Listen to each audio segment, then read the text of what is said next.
Bienvenue sur cette vidéo, ici Spartan et Leonardus pour digitalpainting.school. Cette vidéo fait partie d'une série de vidéos dans laquelle je parle du monde professionnel pour artistes et plus spécifiquement du freelance. Tout ça est extrait de ma dernière formation sur DP School. Je t'en parlerai rapidement à la fin. J'espère que ça te sera utile ainsi qu'à plein d'artistes, débutants ou confirmés qui souhaitent se lancer en freelance, être bien préparés et éviter les erreurs et les pièges qui peuvent coûter cher.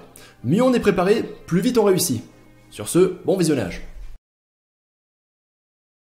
Pour travailler efficacement avec des clients, il faut savoir parler leur langage. Et d'autant plus si tu veux savoir te vendre. Le marketing va aider une société à vendre son produit ou son service. Le marketing dit qu'il faut avant tout connaître son client.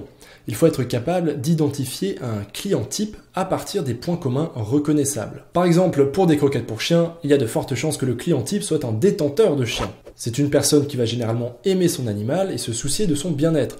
Il y a de fortes chances qu'il ait besoin de racheter des croquettes tous les mois. En fait, on fait presque du profiling comme pour les meurtres. Et c'est d'ailleurs quelque chose qui est devenu extrêmement poussé et impressionnant aujourd'hui à l'ère des réseaux sociaux, où les entreprises ont une quantité de données incroyables sur nous. Ils nous connaissent quelquefois mieux que nous-mêmes. Tenez, un profil ? Une sorte de portrait du tueur. Une liste de caractéristiques qui peut aider à réduire le champ des recherches. C'est extraordinaire.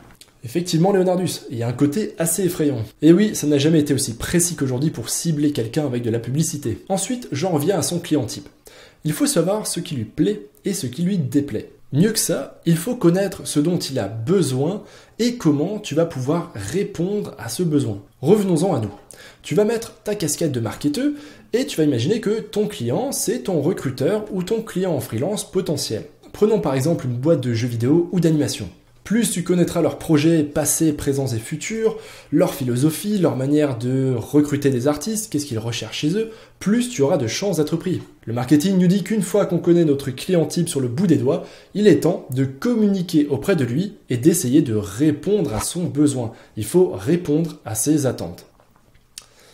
Effectivement, Leonardus, je crois qu'aujourd'hui, les meilleurs en marketing sont effectivement les hommes politiques. Ah, triste époque. Déjà, il faut savoir où communiquer. Où se trouvent nos clients potentiels, sur quelle plateforme est-ce qu'on va les trouver et comment est-ce qu'on va communiquer correctement auprès d'eux. Par exemple, si tu veux faire une application de smartphone pour papy et mamie, évidemment, tu ne vas pas leur parler de la même manière que si tu faisais une application pour des préadolescents fans de Justin Bieber. Quoique, ça pourrait être très marrant. Si je continue sur l'exemple de la boîte de jeux vidéo ou d'animation qui te fait rêver, plus tu auras d'infos, plus tu sauras ce que ces directeurs artistiques recherchent dans les portfolios qu'ils parcourent toute la journée. Donc tu pourras adopter ta manière de les rencontrer, ce que tu vas leur dire, et également bien sûr ce que tu vas leur présenter comme travaux. Tu mettras en avant des projets similaires et tu leur montreras ton expertise.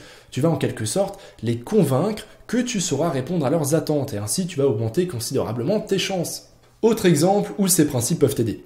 Tu vas communiquer sur le web pour augmenter ta visibilité, en partageant tes créations sur les sites, sur les plateformes, sur les réseaux sociaux, etc.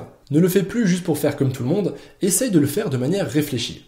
Cette fois-ci, ton client type, c'est un internaute passionné d'art digital qui pourrait aimer tes travaux. Bon nombre de professionnels que je connais ont en fait des stratégies bien définies, même pour les créations qu'ils créent et qu'ils postent sur les réseaux. Et de quelle manière ? Et à quel moment ? Et à quelle fréquence ? Je t'assure que c'est vrai et que c'est pas des conneries. On s'en rend pas forcément compte lorsqu'on regarde simplement des belles images, mais des fois il y a une vraie stratégie derrière. Et d'ailleurs, ces stratégies-là, on va en parler dans la suite des cours. Ensuite, toujours en marketing, il y a une petite notion très simple que tu dois connaître.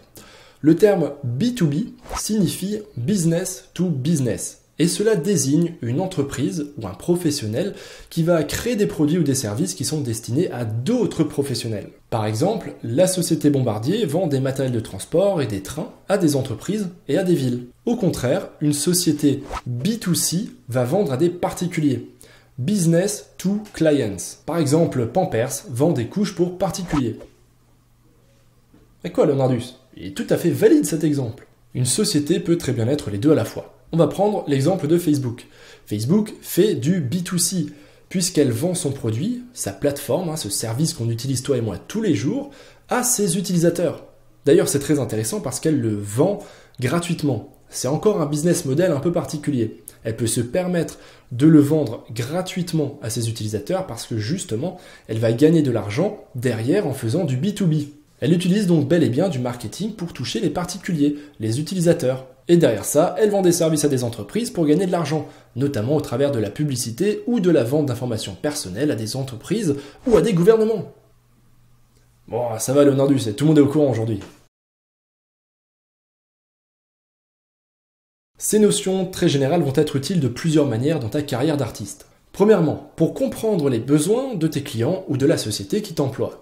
Par exemple, si tu travailles sur un jeu vidéo, tu vas comprendre que les concept art ou les assets qu'il faut produire doivent correspondre aux attentes du client, du directeur artistique, mais également aux attentes des joueurs, ce qui va orienter certaines décisions. Par exemple, si les gamers sont majoritairement des hommes qui aiment les boobs et les fesses, on va leur mettre des personnages féminins peu vêtus. Oh wait, c'est pour ça. Quand tu travailles en tant qu'artiste dans le vaste domaine de l'entertainment, dans tout ce qui est film, cinéma, séries, jeux vidéo, livres, etc., tu vas forcément te frotter à des contraintes de ce type. Et si tu arrives à les comprendre et à les anticiper, tu seras forcément plus efficace. Tu comprendras plus vite la demande, tu feras des choix qui colleront mieux aux tendances ou à ce qui est attendu, etc. Ensuite, le marketing est aussi quelque chose qui va t'aider à te placer toi en tant que produit que tu dois écouler sur le marché du travail. Et ton client type sera alors ton recruteur ou le client freelance qui devrait t'embaucher. Qui sont tes clients? Est-ce que tu vises l'industrie du jeu vidéo, de l'édition? Comment vas-tu les atteindre? Et comment tu vas te présenter? Cela va découler de ta compréhension de leurs attentes. Quels sont les profils types qu'ils recherchent? Pour quel genre de projet? Et suite à ça, tu vas pouvoir définir une stratégie, comment tu vas te présenter, qu'est-ce que tu vas mettre dans ton portfolio, etc. On peut donc très bien se servir du marketing sur soi pour vendre son talent à des clients ou des entreprises. Enfin, le marketing est d'autant plus nécessaire si ton projet professionnel ne concerne pas la prestation de services pour des entreprises, pour des clients, mais qu'elle concerne la création d'un produit pour des clients particuliers, comme par exemple auprès d'une fanbase, des gens qui te suivraient. C'est-à-dire que ce n'est pas une société qui t'emploie pour tes services, donc tu ne fais pas du B2B, mais tu vas faire du B2C, cette fois-ci pour des clients, pour des utilisateurs finaux. Si jamais ça te paraît un peu abstrait, je te donne un exemple tout bête. Imaginons que tu sois en train de créer ta bande dessinée. Qui va être intéressé par ta bande dessinée? Comment est-ce que tu vas les trouver? Comment est-ce qu'ils vont entendre parler de ta bande dessinée? Comment est-ce que tu vas leur donner envie de la lire, de la commencer, voire peut-être même de l'acheter? Quelle va être ensuite ta stratégie de financement, etc., etc. Dans le cas de projets comme celui-ci, tu as intérêt à te plonger beaucoup plus en détail dans le marketing. En tout cas, j'espère que ce petit cours ne t'a pas paru trop indigeste. Je sais que c'est pas forcément le genre de thème auquel on s'attend lorsqu'on veut des renseignements sur le monde professionnel en tant qu'artiste, mais je trouve que c'est aussi un sujet intéressant, ça permet aussi d'avoir plus de culture d'entreprise, plus de connaissances, et ça te permet aussi d'être un peu plus au même niveau que les clients avec lesquels tu vas traiter. Et en plus de ça, ça peut t'aider toi-même pour définir tes propres stratégies lorsque tu vas vouloir te placer sur le marché du freelance ou lorsque tu vas essayer, peut-être un jour, de vendre un produit ou des créations à des particuliers.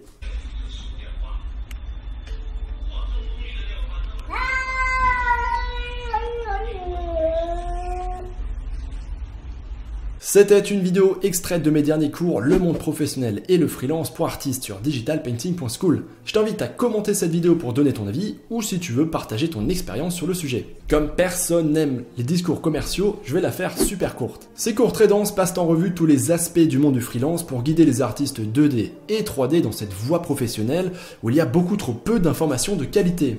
Comment trouver des clients, quoi mettre dans son portfolio, les statuts, tarification, droits d'auteur, mais il parle aussi des difficultés à surmonter, des aspects psychologiques, de comment augmenter son autodiscipline et sa productivité, comment apprendre à négocier et surtout, comment éviter certaines erreurs et pièges qui peuvent coûter très cher en argent ou alors en santé mentale. Et il y a même des interviews bonus d'autres artistes qui ont des carrières qui font rêver. Ça représente 15 heures de vidéo en tout et il y a même plein de modèles de documents à télécharger comme des devis, factures, CGV, etc.